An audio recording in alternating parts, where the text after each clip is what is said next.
안녕하세요. 저는 서울 아산병원 응급의학과 유승목입니다. 이번 시간에는 초음파 유도와 술기에 대한 내용을 알아보도록 하겠습니다. 본 강의는 이해충돌 사항이 없음을 말씀드립니다. 이번 시간의 학습 목표는 다음과 같습니다. 초음파 유도와 술기의 장점에 대해서 알아보고 준비 과정에 대해서 말씀드리겠습니다. 초음파 유도와 술기의 기본적인 개념과 접근 방법에 대해서 배우고 실시간 주사침 추적 술기를 소개하도록 하겠습니다. 기존의 정통적인 랜드마크 어프로치 프로시저와 US 가이드 프로시저를 비교하여 설명할 때 그 차이는 다음의 그림과 같은 개념으로 생각하면 될 것 같습니다. 기존의 전통적인 사격이 조준경을 통해 총알이 도착할 위치를 가늠해서 격발을 한다면 레이저 조준기를 사용한 총의 경우 탄착점을 레이저가 가르쳐주기 때문에 훨씬 더 손쉽게 정확한 사격을 할 수 있을 것입니다. 마찬가지로 랜드마크라고 하는 기준이 되는 그런 해부학적 구조물을 이용해 그런 목표로 하는 장기가 있음직한 위치를 추정해서 시술을 하던 그런 술기에 비해 초음파 유도화 술기는 직접 바늘이 목표로 하는 위치에 도달하는 것을 눈으로 확인하면서 그렇게 시술을 할 수 있기에 성공률을 높이고 합병증을 줄 수 있는 좋은 술기가 될 수 있습니다. 사실 초음파를 이용한 술기는 1978년도에 처음 보고되었으니 벌써 40년이 넘는 역사를 가지고 있습니다. 이후로 많은 연구가 보고되어 그 유용성이 입증이 되면서 2008년도에는 드디어 ASAP에서 초음파를 이용한 중심정맥관 삽입술을 응급초음파의 주요 항목으로 권고하였습니다. 이후 2017년부터는 중심정맥관의 삽입뿐만 아니라 잘 삽입되었는지 컨펌하고 기흉과 같은 그런 합병증의 발생도 초음파로 동시에 확인할 것을 권고하고 있습니다. 그럼 구체적으로 초음파를 이용한 술기가 어떤 면에서 장점이 있는지 한번 알아보도록 하겠습니다. 첫 번째로 사람들마다 해부학적으로 조금씩 차이가 있습니다. 따라서 초음파를 이용하면 정확한 해부학적 위치를 확인할 수 있습니다. 두 번째로 혈관의 페이턴시를 확인할 수 있습니다. 예를 들어 시술을 하고자 하는 정맥에 스럼버스가 가득 차 있는 경우 초음파로 확인해서 그 정맥을 피할 수 있을 것입니다. 세 번째로는 목표로 하는 타겟만 선별적으로 접근할 수 있기 때문에 인근의 다른 장기를 찌르는 그런 합병증을 최소화할 수 있습니다. 마지막으로 목표로 하는 타겟에 잘 들어갔는지 직접 컨펌을 할 수 있다는 장점도 있습니다. 그럼 초음파를 이용한 중심정맥 삭관 술기는 어떤 사람에게 더 도움이 될까요? 재미있는 연구가 있어서 소개를 드릴 건데요. 중심정맥과 삽입 경험이 많은 그런 익스퍼트와 그렇지 않은 넌 익스퍼트를 비교한 연구가 있었습니다. 연구 결과를 보시면 전체적인 성공률은 초음파를 이용한 술기가 랜드마크 술기에 비해 높았는데 이는 넌 익스퍼트에서 크게 차이를 보였고 익스퍼트들에 있어서는 두 가지 방법의 차이가 없었습니다. 아마도 워낙 경험이 많은 임상의들은 초음파 없이도 중심정맥 삭관술을 실패하는 경우가 거의 없기 때문에 그럴 것입니다. 그러나 difficult case에서는 그 결과가 반대로 나왔습니다. 여러 가지 이유로 술기가 어려운 difficult case는 non-expert의 경우 초음파를 사용해도 그 성공률이 높지 않았지만 expert에게 초음파를 줬을 경우는 랜드마크에 비해 월등하게 성공률이 높아지는 결과를 볼 수 있었습니다. 그럼 각각의 술기에 대해서 코클란 데이터베이스 레포트를 살펴보도록 하겠습니다. 인터널 주굴라 베인의 경우 초음파를 사용한 경우 랜드마크 술기에 비해 모든 종류의 합병증이 약 71%가량 의미있게 줄었는데 특히 동맥혈관을 천자하는 경우와 혈종의 발생이 각각 72%와 73% 감소시킨다고 보고하였습니다. 또한 단 한 번의 시도로 성공하는 비율이 57% 증가함을 보여주었습니다. 서브클라비안 베인과의 경우 역시 동맥혈관의 천자와 그리고 혈종의 발생률이 각각 79%와 74% 감소하였고 페모럴 베인 역시 성공률에서 의미 있는 증가를 보였습니다. 때로는 동맥압을 모니터링하기 위해 동맥혈관에 카테터를 넣어야 할 때가 있습니다. 이때 가장 많이 사용하는 혈관이 요골동맥인데 문제는 요골동맥의 경우 워낙 가늘고 중환자의 경우 맥박도 약해가지고 동맥관을 잡기가 상당히 어렵습니다. 이때 초음파를 보면서 시술을 하면 그 성공률을 높일 수 있는데요. 12개의 RCT를 메타 분석한 연구에 따르면 초음파를 이용했을 때 단 한 번의 시도에 성공하는 확률이 35% 증가하였고 최종 실패 확률도 50% 가까이 줄일 수 있었습니다. 시술 방법에 대한 분석도 있었는데 뒤에서 설명드리겠지만 혈관을 단축으로 관찰하며 시술했을 때는 성공률에 유의미한 차이를 보여주지 못했지만 장축으로 보면서 시술했을 경우는 성공률이 54% 상승하였고 단축으로 보더라도 실시간으로 바늘 끝의 이동을 관찰하면서 시술했을 때 35% 정도 성공 확률이 증가함을 알 수 있었습니다. 한편 말초 정맥을 초음파로 보면서 삭관했을 때도 단 한 번의 시도로 성공하는 비율은 초음파를 이용하지 않았을 때와 큰 차이를 보이지 못했지만 이는 아마도 대부분의 말초혈관이 초음파 없이도 쉽게 잡을 수 있기 때문으로 생각됩니다. 하지만 여러 차례 삭관에 실패했던 그런 어려운 혈관에서는 초음파를 이용했을 때 성공률을 3배 이상 상승함을 알 수 있었고 이로 인해서 전체 성공률 역시 초음파를 사용했을 때 의미 있게 높음을 보고하였습니다. 이와 같이 초음파를 이용한 술기는 그 성공률을 높이고 합병증을 낮추는 시술로서 환자 안전 측면에서 이제는 반드시 사용해야 되는 그런 술기가 되었습니다. 그럼 지금부터는 초음파 유도화 술기의 실제 준비부터 술기 내용에 대해서 알아보도록 하겠습니다. 우선 중심정맥과 사기과 같은 그런 초음파를 이용한 침습적인 술기는 무균적인 시술을 해야만 하는 술기입니다.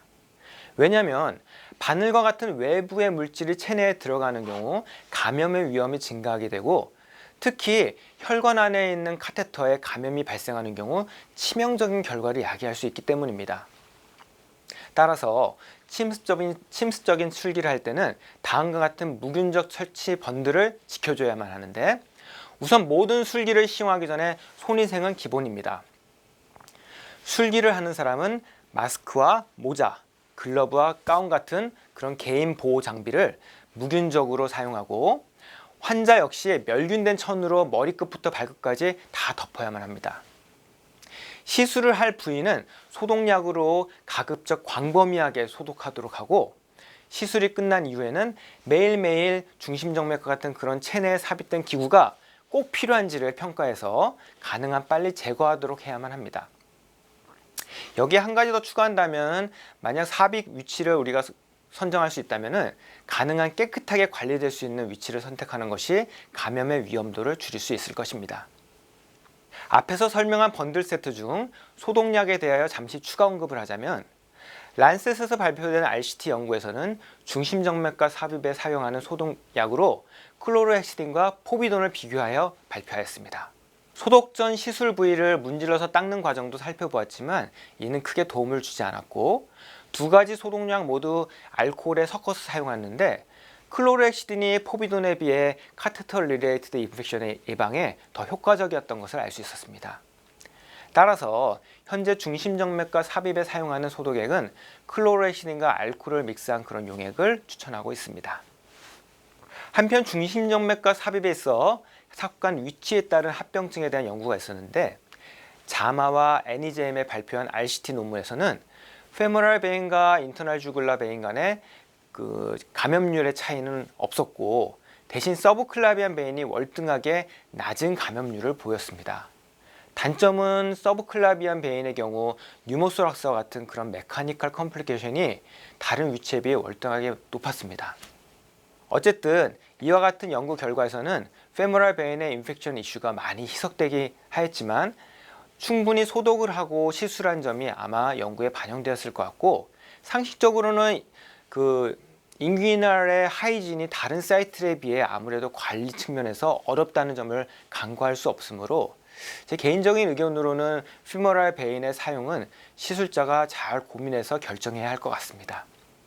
이와 같은 번들셋 외에도 초음파 삽관 도구들 역시 무균적으로 준비를 해야만 하는데 초음파의 경우 술기에 가장 적합한 프로브인 하이 프리퀀시 리니어 프로브를 준비합니다.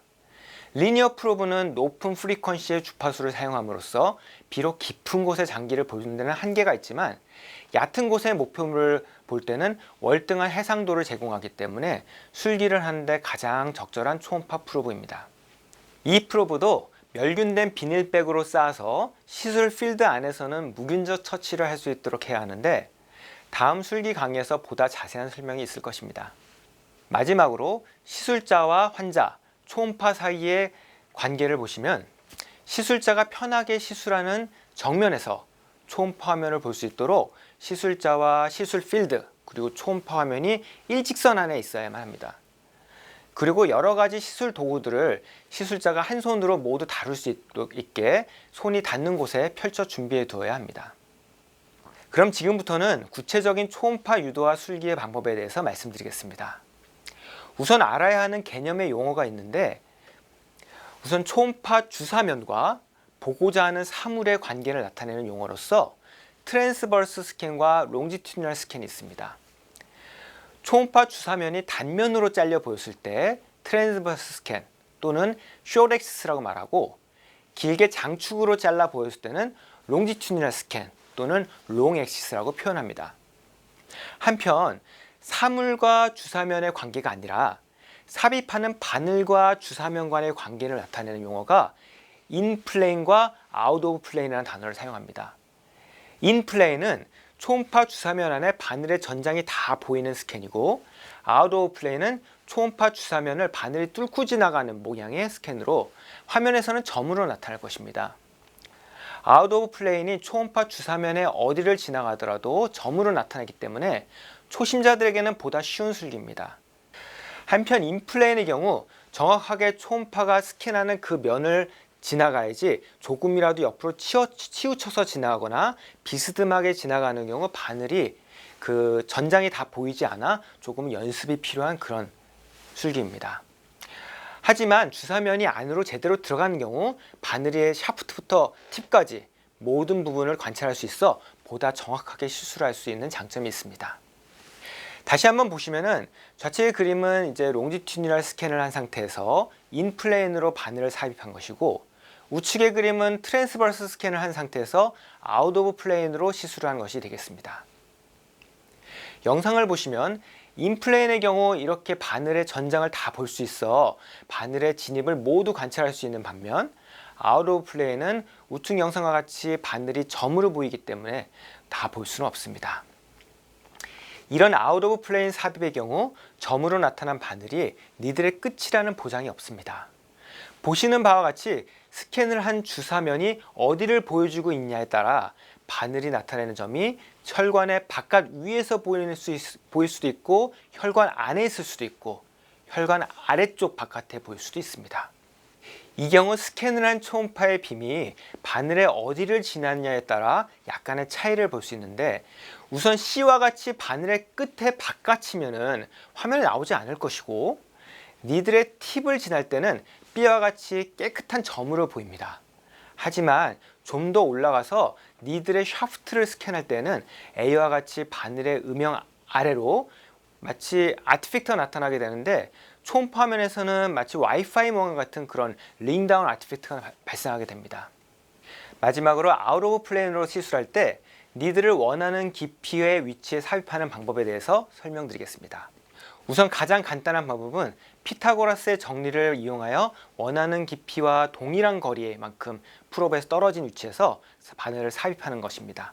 그래서 45도의 각도로 진입을 하게 되면 스캔을 하는 주사면에 들어갈 때는 원하는 깊이에서 만날 것입니다. 하지만 이와 같은 방법은 바늘이 진입하는 동안 원치 않는 구조물을 찌를 수도 있고, 좌우로 기울어져서 들어가는 경우 의도치 않은 곳에서 주사면에서 나타나는 경우도 있습니다. 따라서 마지막으로 알려드릴 수기가 다이나믹 니들팁 포지셔닝이라는 그런 방법인데, 먼저 프로브 바로 뒤에서 바늘을 삽입하여 주사면에 바늘이 나타나게 되면 바늘을 일단 정지하고 프로브를 기울입니다. 그러면 주사면에서 바늘의 그 음영이 없어지게 될 텐데, 이때 프로브를 멈추고 다시 바늘을 진입시키면 좀 지나간 그 위치에서 주사면에 바늘이 나타나게 될 것입니다. 이 두 가지 움직임을 반복하면서 번갈아 시행하면 조금씩 니들팁이 앞으로 나가는 것을 보면서 술기를 할 수 있어 보다 정확한 시술을 할 수 있습니다. 이를 영상으로 보여드리면 이와 같습니다. 바늘이 주사면에 진입해서 이런 링다운 아티팩트가 나오면 샤프트까지 진입한 것이므로 잠시 멈추고 프로브를 기울여서 니들 앞쪽으로 나가면 다시 프로브를 정지한 후에 니드를 진입하는 방법으로 목표하는 구조물까지 조금씩 전진해 나가는 것입니다. 자, 지금까지 초음파 유도화 술기에 대해서 기본적인 개념에 대해서 말씀드렸습니다. 경청해 주셔서 감사합니다.